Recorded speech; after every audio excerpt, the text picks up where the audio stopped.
Alright, so now I'm going to show you how to do flower centers, and inside flower centers I'll show you how to use the cam tool, the flower center tool, and keep in mind this is just a piece of scrap leather, so it's pretty freaking dirty and nasty, which means I'm not going to use it for anything, so I might as well use it here. You got to follow the steps to make the flower centers and the flowers actually look right. If you don't follow the steps, you'll have weirdness in them, and weirdness sometimes it's cool, you know. Sometimes I like to do shit the weird way and make it look funky, but I'm gonna show you how to make them look, you know, pretty much textbook right. So we're gonna go through and do our swivel knife cuts,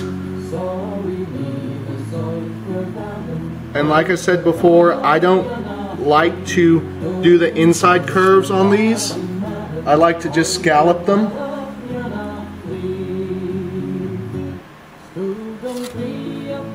And yes, that is Gaelic music in the background. I'm a guy in Texas drinking beer, listening to Gaelic fiddle music. See why I like doing weird stuff sometimes? So, you know, we're gonna just do these bevels, and I'm kind of shaky right now, I haven't eaten yet.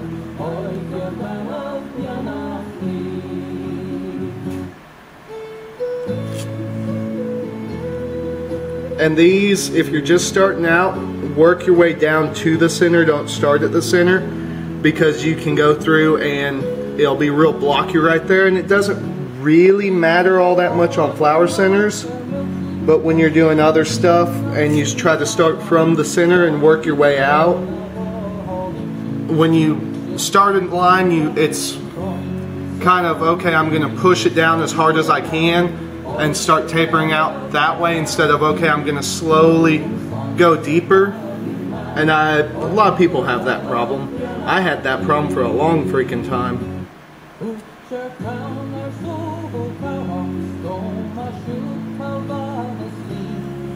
And yes, I am self-taught completely. I've done 2 classes. I did an intro to Western tooling because I couldn't get the flowers right.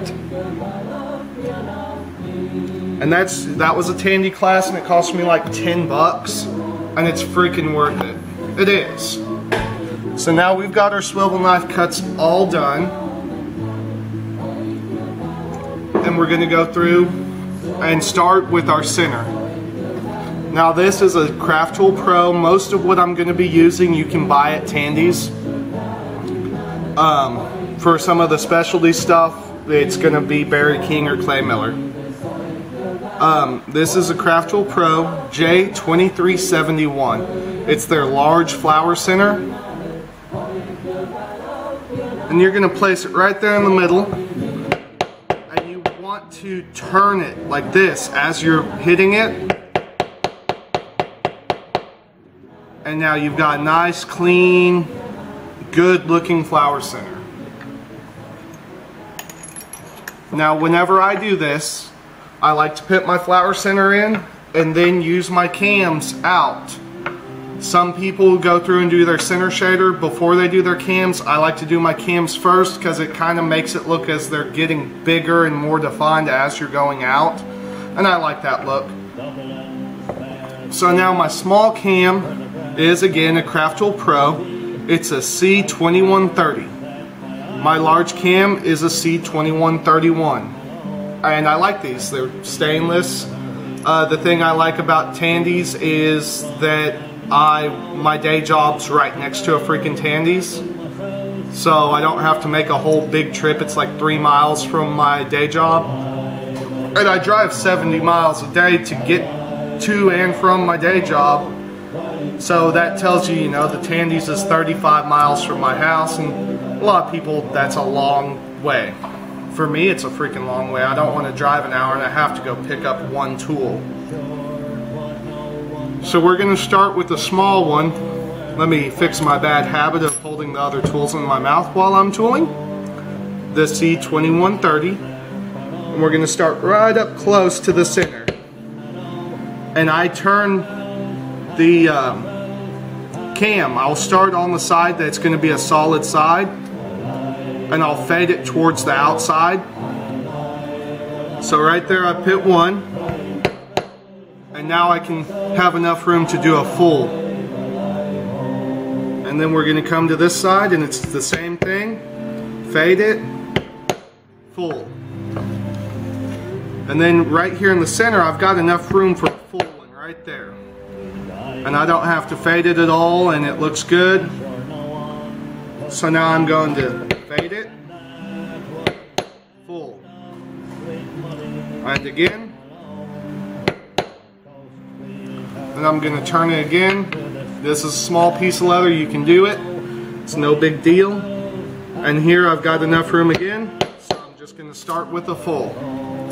And then we're done with the 2130.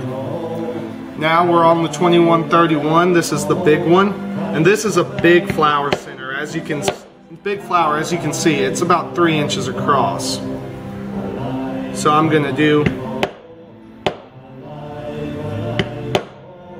I always like to do a quick tap to kind of set it in place before I actually hit it, and it just helps me to not let it jump around, because if you try to just straight up hit it, sometimes, you know, especially right now, I'm kind of shaky right now, so it might jump, and then you'll get this like little quarter impression off to the side, and that drives me nuts. So now here we're going to start on this pedal, and on these curved pedals you want to kind of curve it out. Your final destination's right about there in the very center of the pedal, but you want to curve it, and it'll make that pedal actually look curved when it's done. So and see, it's not a big curve, it's just a slight little curve right there. I didn't hit this one good enough. Just a slight little curve to it, and you'll give it a lot more depth whenever you are done with it.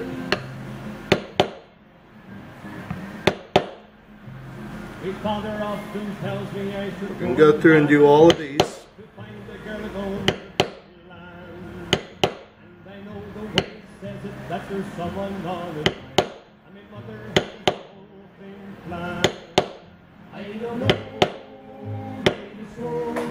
And then I'm going to flip it around so I can do this one straight on.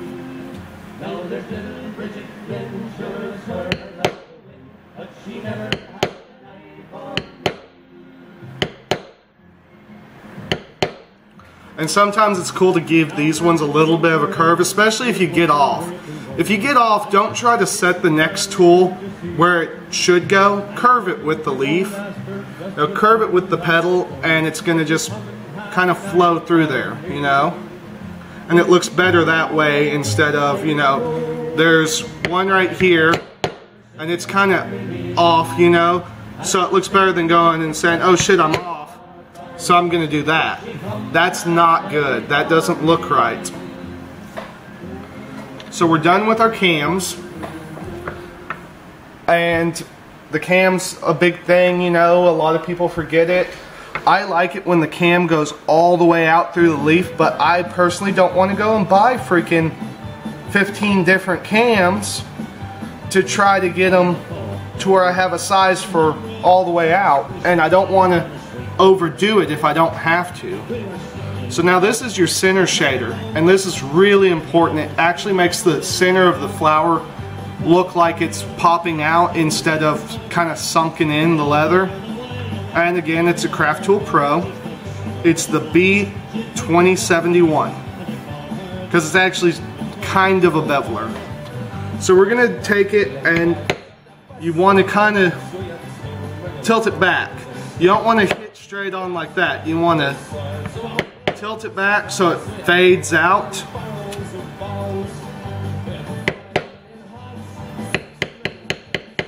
And I walk it. If you're not comfortable walking it, don't walk it.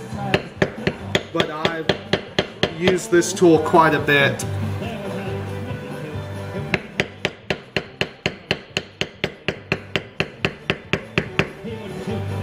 And this leather is tandy. It is a Craftsman oak, or oak leaf. It's not Craftsman oak. Fuck that shit. Oop, bad language. It's an oak leaf side, 7 to 9 ounce or 8 to 9 ounce.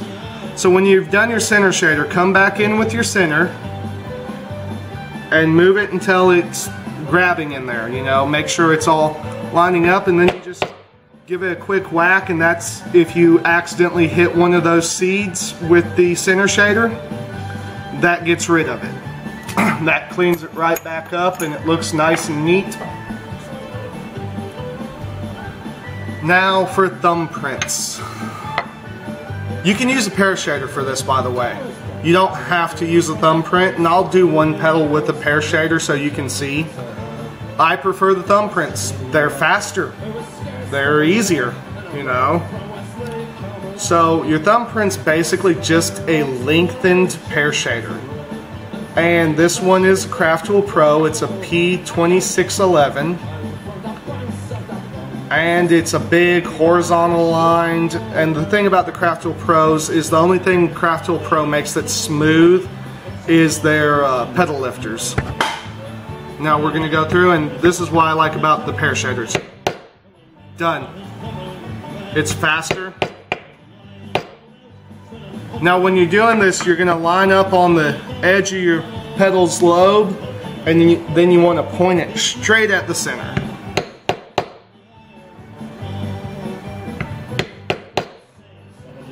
And coming back to the earlier video, you know, I like to just use the spray bottle instead of soaking it.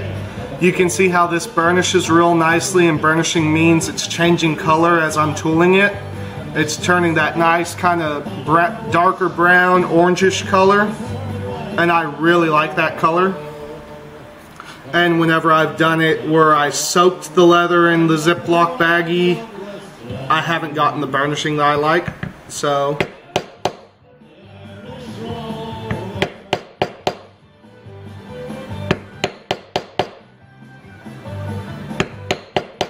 And this can be a walking tool. The whole point of the thumbprint though is that it's just 1 or 2 hits and it's done.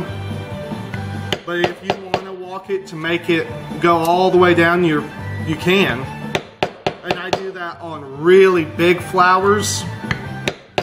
You know, like 4 or 5 inches across, but on that I usually just end up using a Pear Shader.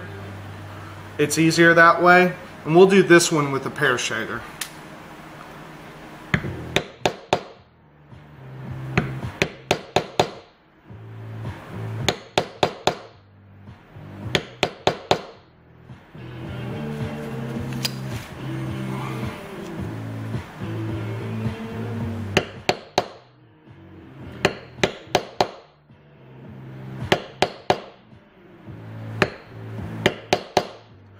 Another cool thing about the thumbprint is it's basically a Pear Shader with 2 sizes.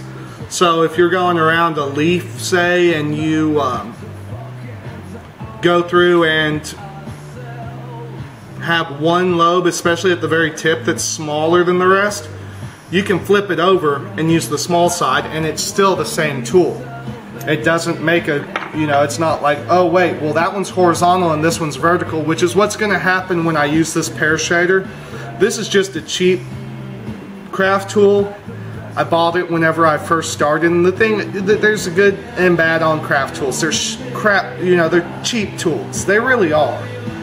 And I know they charge $10 a piece for them, but they're cheap tools. The good thing about them is if you have a tandy right next to you and you break the craft tools like I have a tendency to do, they will change them out without any BS, nothing. And whenever you're just getting into leather, you know, I understand, you know, Clay Miller's freaking basket weaves, yes, they look great. They're also like 65 bucks a piece. Barry King tools are like 20 to 35 bucks a piece, and then on his geometrics they get even higher. And they do have a lifetime warranty on them, and they make better impressions, and they don't break. But if you're just getting into it, I understand, you know, I don't want to go spend $1,000 on a set of tools just to be able to do Sheridan style carving, which is kind of what this is. Now here's your Pear Shader, and your Pear Shader is a walking tool.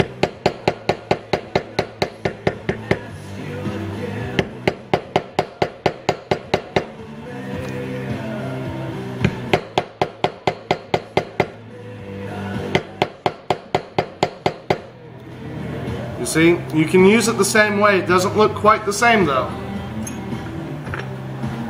Now we've got our thumbprint pear shading done.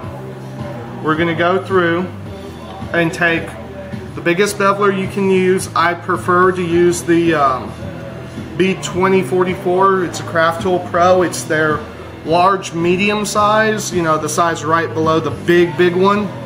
And I go through and I come in and I clean out these long lines and just get them over with.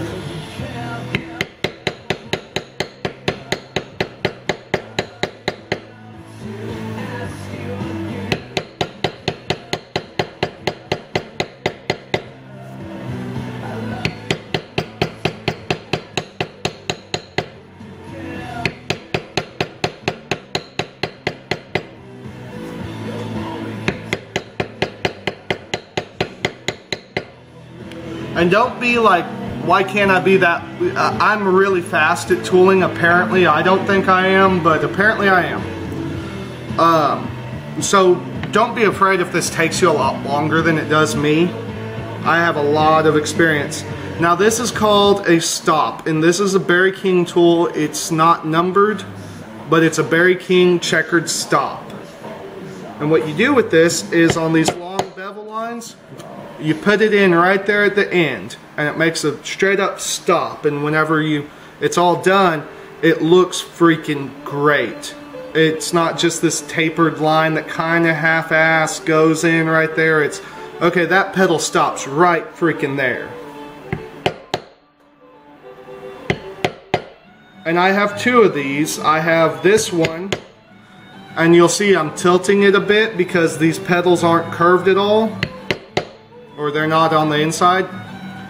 I have this one which is kind of curved, and then I've got this one right here which is like super freaking curvy, and that's for really tiny flowers, or at least that's what I use it for. And see, your stop's all done, and it makes that center pop up even more, and that's what you're looking for. You kind of want the whole piece to look nice and rounded. Now I've got a couple of choices on my pedal lifters. I can use the Craft Tool Pro one that I have, which is a B2060.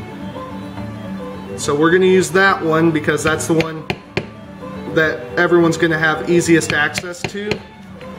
And it's the cheaper one because this is a video for people who are getting into it and having trouble doing their Sheridan tooling.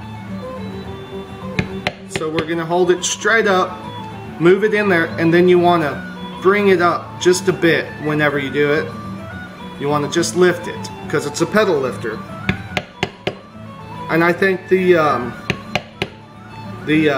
retail price on these tools is like 20 bucks a piece, and they're worth it. You know, they're not Berry King or Clay Miller or Gomp. I don't have any Gomp tools. I want some Gomp tools, but I don't have time to go to the shows.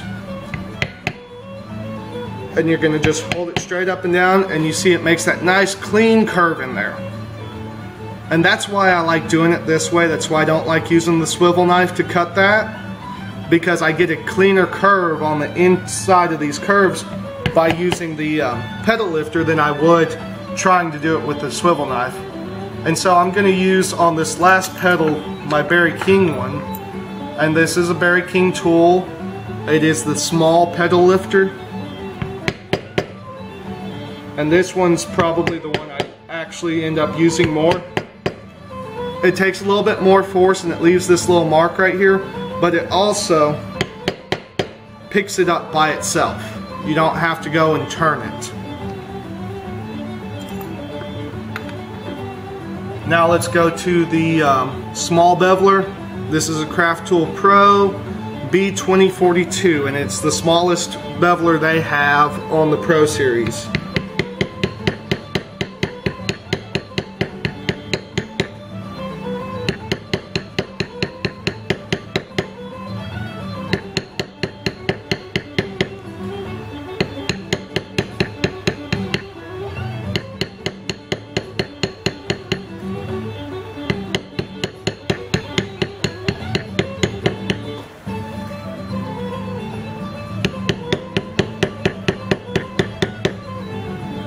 I have a set of Berry King extra steep bevelers that I love for doing small work, you know, really tiny stuff, a whole pattern inside this.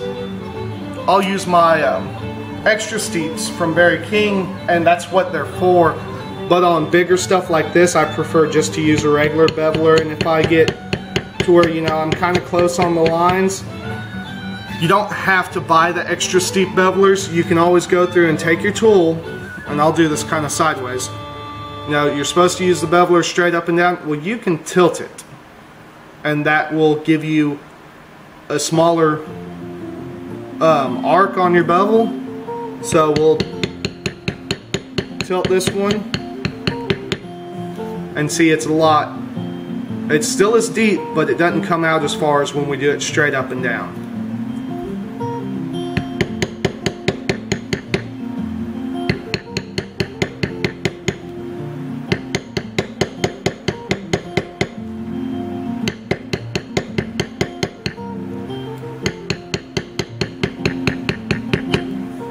And this design is a craft aid from Tandy's. It's their flower craft aid, and I like them because you can lay out your pattern and just slap a flower down in there, and it's like $4.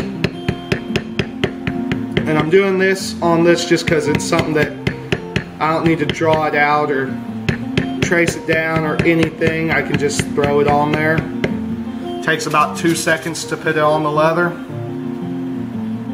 And the whole reason is this is just to show y'all how to do this. So here's your flower. All the tooling's completed on it. There you go. Now you can do decorative cuts. I do decorative cuts, most people do, but decorative cuts are something that you just need to figure out for yourself. You'll never find a pattern that you can follow for them. The rule of thumb is they all have to come down towards the center. So, say we start over here, we're going to start kind of small and work our way bigger, and then work our way back down. But they all need to end pointing basically straight on at center. Then you can do it like this, where they kind of go out and then come in,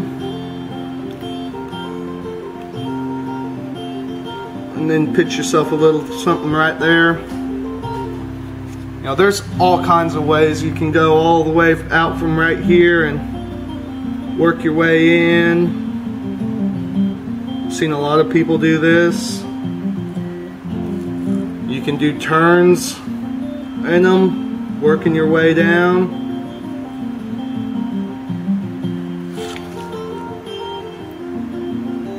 And this kind of makes the whole leaf seem like it's flowing, turning. And then put yourself something down there. My preferred method is just the straight on. Gets bigger, gets smaller. Something like that. That's my preferred method for myself, but like I said, to each their own, man.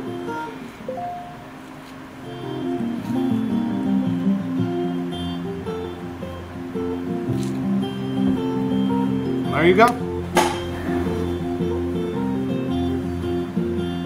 So let's pick it up. You can look straight down on it, and you can see where I use the thumbprint versus where I use the Pear Shader. That's why I prefer the thumbprints.